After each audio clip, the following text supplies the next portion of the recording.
میرے ملک کا اصلاحات اپنی ایک خود ساختہ تاریخ بیان کرتا ہے جس کے کوئی تاریخی شواہد بھی نہیں ہوتے، اور پھر ایک نعرہ بلند کرتے ہوئے کہتا ہے ہم اپنے بچوں کو یہ تاریخ کیوں نہیں پڑھاتے۔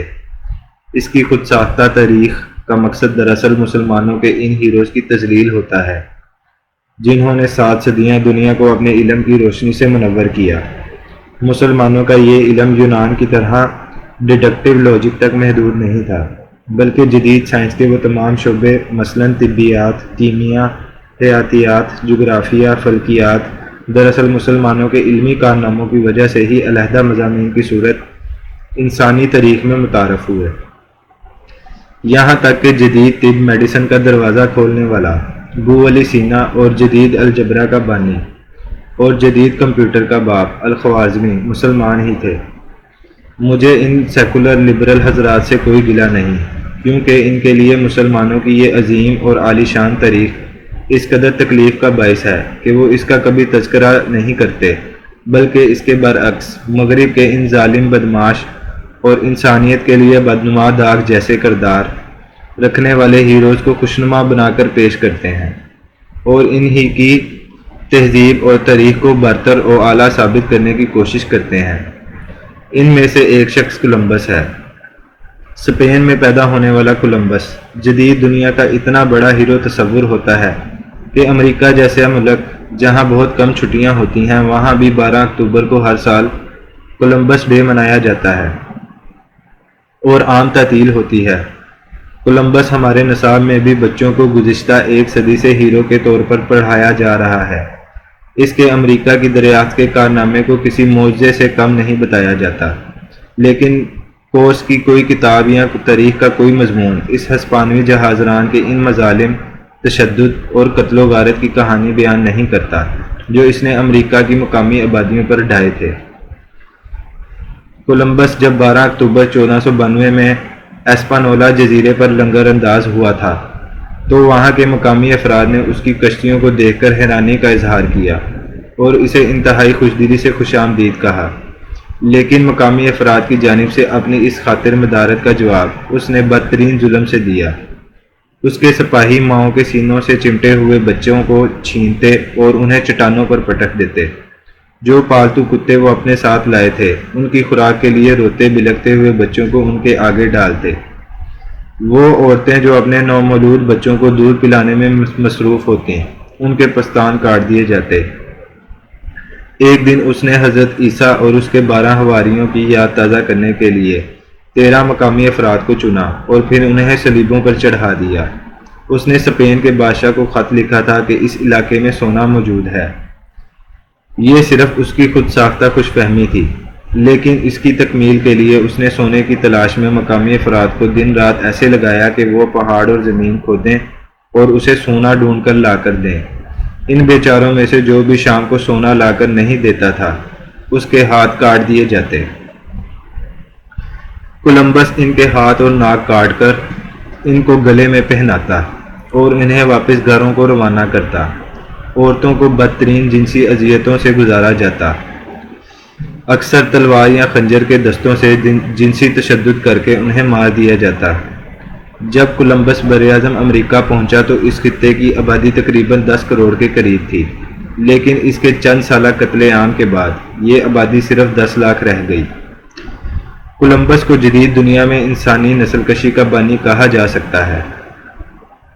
انسانوں کی نسل کشی اور انہیں صفحہ ہستی سے مٹانے کا جو رواج کولمبس نے ڈالا تھا، دنیا میں جمہوریت کی سب سے بڑی چیمپئن اور انسانی حقوق کی علم بردار ریاست امریکہ نے بھی اپنی آزادی کے فوراً بعد اسی روایت کو قائم رکھا اور مقامی آبادی کی نسل کشی جاری رکھی۔ امریکی بچے اپنی کورس کی کتابوں میں جن 7 بانیان امریکہ کا تذکرہ پڑھتے ہیں اور ہم لوگ بھی انہیں آئینی جمہوریت کے حوالے سے اپنی کتابوں میں عظیم بنائے بیٹھے ہیں۔ ان میں پہلا نام امریکی صدر جارج واشنگٹن کا ہے جو امریکہ کا پہلا صدر تھا۔ برسر اقتدار آتے ہی اس نے مقامی افراد کے خلاف انڈین پالیسی کا اعلان کیا، جس کے تحت مقامی افراد سے تمام زمینیں چھین کر انہیں چھوٹے چھوٹے قبائلی علاقوں تک محدود کرنا تھا۔ ان علاقوں کو آج بھی ریڈ انڈین ریزرویشنز کہا جاتا ہے۔ اگست 1787 میں جارج واشنگٹن اور اس کے وزیر جنگ ہنری نوکس نے جب ریڈ انڈینز کو زمینیں چھوڑ کر مخصوص علاقوں میں جانے کے لیے کہا تو انہوں نے انکار کر دیا۔ واشنگٹن کی زیر صدارت اجلاس میں منعقد ہوا جس میں اس نے فیصلہ کرتے ہوئے صرف ایک لفظ میں اپنا حکم نامہ جاری کیا۔ اس نے کہا ایکسٹرائپیٹ، جس کا مطلب ہے صفحہ ہستی سے مٹا دو۔ آج سے 25 سال قبل 1996 میں جب وہ اوکلاہوما کے نزدیک آباد چیرو کی قبائل کی ریزرویشن میں گیا تو اس قبیلے کے ہر چھوٹے بڑے کو واشنگٹن اور تیسرے امریکی صدر تھامس جیفرسن کے ظلم کی داستانیں ایسے یاد تھیں جیسے ان کے زخم ابھی تازہ ہوں۔ نیو یارک ریاست کا ایک قصبہ ماؤنٹ ورنون، وہاں 2016 میں ایک نمائش لگائی گئی جس کا عنوان تھا لیوز باؤنڈ ٹوگیدر، جس کا ذیلی عنوان تھا slavery at George Washington's Mount Vernon. George Washington کے ماؤنٹ ورنون میں غلامی۔ میں ان دنوں بھی امریکہ میں ہی تھا اور اس قصبے کے پڑوس میں تھا۔ وہ نمائش میں دیکھنے گیا تو حیران رہ گیا کہ ایک انتہائی دلچسپ اور نسبتاً خفیہ انداز سے یہ دکھانے کی کوشش کی گئی تھی کہ جارج واشنگٹن کا گھر، اس کی دولت بلکہ اس کے روزمرہ کے اخراجات سب ان غلاموں کی محنت کے مرہون منت تھے جنہیں اس نے خرید کر یا زبردستی اغوا کر کے اپنے کھیتوں پر رکھا ہوا تھا۔ کولمبس کی اس نو دریافت شدہ سرزمین امریکہ پر اس کی نسل کشی کی پالیسی کو اتنا اہم سمجھا جاتا رہا ہے کہ امریکہ کا تیسرا صدر تھامس جیفرسن، جسے امریکہ ہی نہیں بلکہ یورپی اقوام بھی اس کے فلسفے اور جمہوری تصورات کی وجہ سے عزت دیتے ہیں اور اس کی گفتگو کے تراشے مختلف جگہ پر تحریر کرتے ہیں۔ یہ شخص جب امریکی صدر بنا تو اس نے مقامی افراد سے کہا کہ وہ اس کی برآمد شدہ امریکی تہذیب میں خود کو ضم کر لیں ورنہ خطرناک نتائج کے لیے تیار ہو جائیں۔ اس پیشکش کا نام ایسیمیلیشن پالیسی رکھا گیا۔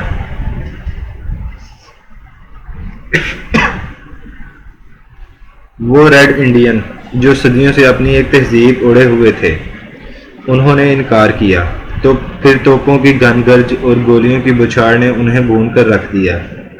جس وقت امریکہ میں یہ نسل کشی ہو رہی تھی، بر صغیر پاک و ہند میں 1870 میں لارڈ لٹن یہاں کا سارا غلہ برطانیہ اور دیگر عالمی مارکیٹ میں بیچ کر ایک ایسا مصنوعی قحط پیدا کر چکا تھا جس سے ایک اندازے کے مطابق 3 کروڑ لوگ ہلاک ہوئے تھے۔ یہ کہانیاں یا افسانے نہیں، خون چکاں داستانیں اور تاریخ کے خون آلود دھبے ہیں، لیکن میرے ملک کا دانشور کہے گا کہ جب ہم محکوم اور بے وسیلہ تھے تو مغرب ایجادات کر رہا تھا، یونیورسٹیاں بنا رہا تھا، لیکن کوئی اس ظلم کی داستانیں بیان نہیں کرتا ہے اور نہ ہی ہمارے بچوں کو یہ تاریخ پڑھائی جاتی ہے۔ اس نصاب تعلیم کا اعجاز یہ ہے کہ میری قوم کے بچوں کے نزدیک کولمبس ایک عظیم ہیرو ہے اور امریکی ایک عظیم قوم۔